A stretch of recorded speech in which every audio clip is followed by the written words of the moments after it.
Our team coverage continues with Todd Pyro, who's live in Myrtle Beach. Todd, good morning. What are you seeing? Good morning, guys. Right now, check this out. Power crews just leaving the scene here in North Myrtle Beach after fixing what we believe was one of the transformer areas that we saw blow yesterday when we were at this very scene. They just wrapped up seconds ago. And so, while the TV gods taketh away, the TV gods also giveth. Back by popular demand. Come on in here, Squirrel. We introduced you to Squirrel, a.k.a. Richard Cook. Earlier in the week, he said he was going to ride out the storm. He did. How was it? I mean, it's not near as bad as Matthew was. And we were very fortunate when the high tides came, the wind was blowing against it. So it didn't even get close to the house.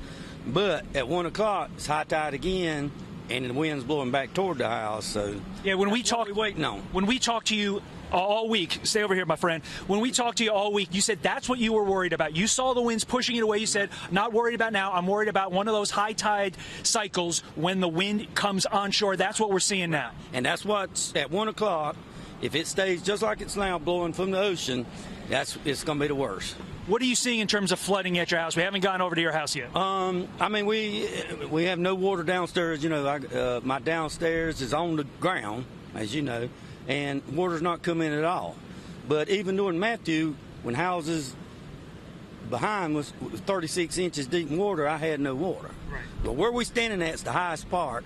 And you had one interesting point that I want to make, talking about your house, which was constructed a while ago versus a new construction. Tell me about it. My house, Squirrel's Nest, where you were the other day, was built in 1944. I got a few shingles blowed off.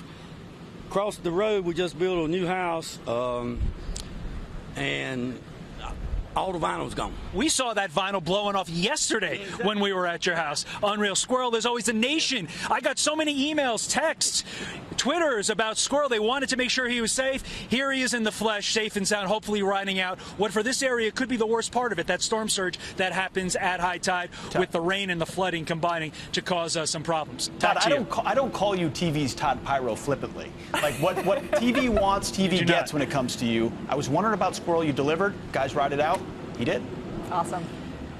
Steve asked me about Squirrel. You've asked me about Squirrel. The nation wants to know about Squirrel. Squirrel's Nest is secure. Safe and sound. Todd, thanks a lot. Happy to.